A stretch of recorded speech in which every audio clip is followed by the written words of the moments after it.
more than 1,005 applications, which show that there's a really great need for this fund and for a much bigger fund and for other funds at state level, national level, local level that can support youth-led development. We are based in Kenya, Nairobi, and in many instances we're not the best agency to support local youth-led projects. We do run this as a pilot program to show governments and other donors the need and the ways, and then we hope that other actors will pick up the glove and establish more funds at the local level, at the national level. Several countries already do this. I was in Cameroon earlier this year, Cameroon in West Africa, where they have a program for youth entrepreneurship and youth businesses. South Africa has had a program that unfortunately had to close down. And there are many other countries that have programs, but many more programs are needed, and especially at the local level. In 2010, we granted 52 projects in 31 countries, with a total of $900,000, and 7 projects in India, with a total of $90,000. Those projects are located in Delhi, Mumbai, Koraput, Puri, and Kohima. When we say we granted 7 projects in India, we could have granted 70 easily, because we had more than 250 applications from India, which generally were of very high quality, and we could only choose very few. Originally, India had an even smaller quota, but such was the quality of applications that we received from here that we wanted to grant more. Projects that we receive are mainly in 2 categories, which is youth employment and youth participation in governance. And many of the projects we have selected for India in 2010 are related to youth participation in governance. One project is working with young citizens media in Delhi, training young people to use print media, videos, and helping place those pieces in the national media to highlight the challenges and issues that young people are facing and put pressure on policymakers. Another project is related to the new Right of Information Act, and there's a youth organization with trained lawyers who are working to train other youth organizations on how to use the Right of Information Act to hold the local governments accountable. And the third project is on a project that is lobbying the local government to include young women in the 100 Days Work scheme, because there's a certain group of young migrant women living in a slum in one of the cities in Orissa who has not been included in that scheme. So we're trying to support those kind of projects that have an impact through influencing local policymakers. Of course, these are experiments. We don't know if these 3 projects I mentioned now will succeed, but hopefully we'll learn something also through the process. What are the bottlenecks? What are the particular benefits of the different models of trying to influence the local governments? In other countries, we have different schemes for youth participation, and we are supporting 2 projects on the Gaza Strip in Palestine, where they're setting up shadow local councils of young people to influence local policy. One of them is only with young women, which is quite controversial in Palestine, on the Gaza Strip, because Hamas is not supporting the participation of young women or women at all in politics. So these are going to be quite exciting projects to follow. Just some statistics on the fund. As you see, Africa and Arab states are the largest recipients of funds from the fund. About half of our grants go to Africa and Arab states, and Asia Pacific is second, and Latin America and the Caribbean is third. But as I was saying, the need is great, and we could have funded 10 times as many projects as we do.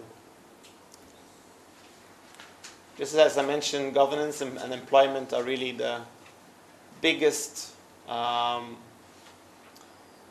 areas we target or we give grants to by the fund, which shows what young people are really interested in and what kind of needs are most felt among our applicants.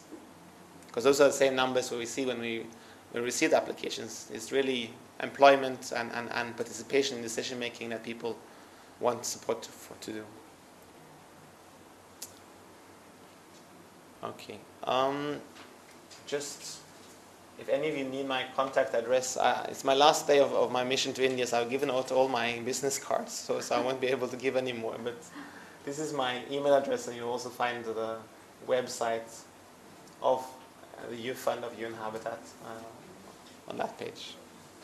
I'm just going to let it stand there for 10 more seconds, and then I would like to show.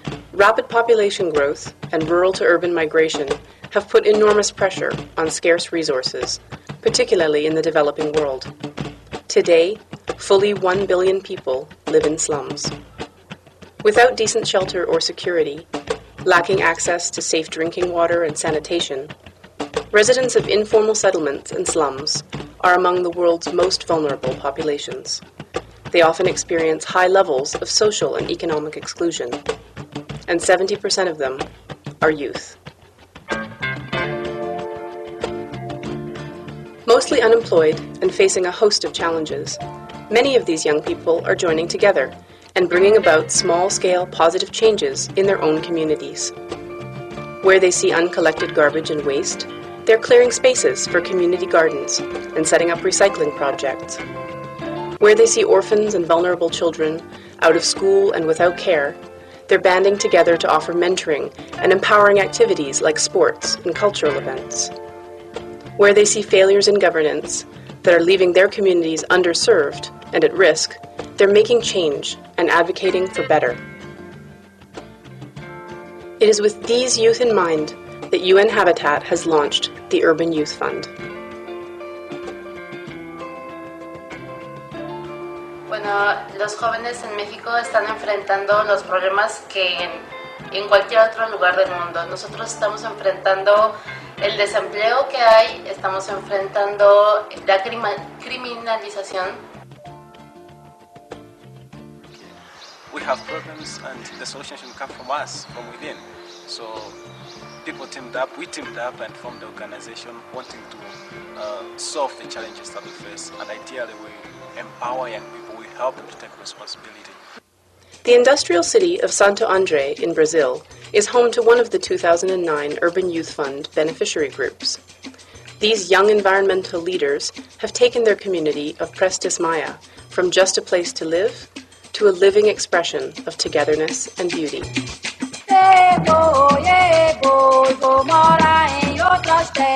With support from the UN Habitat Urban Youth Fund, the group has brought about big changes in Prestes Maya through a series of small projects. Community cleanup days are now a regular event, and recycling has become habit. Blank brick walls with old graffiti now sport colorful murals with images of hope. Parks that were once deserted have been renewed, benches placed where youth used to sit on the ground. And weekly cultural events bring the whole neighborhood together. But perhaps most hopeful of all, community members say they no longer view young people as potential troublemakers, but rather as agents of positive change.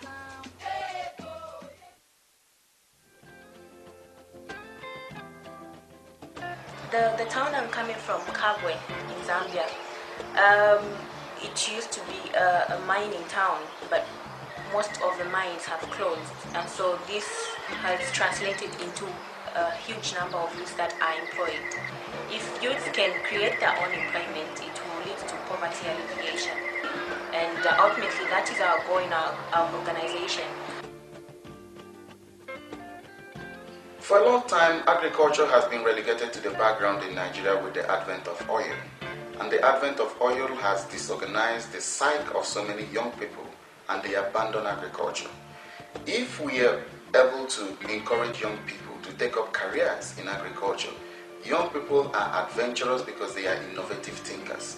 They're going to bring in new concepts in agriculture.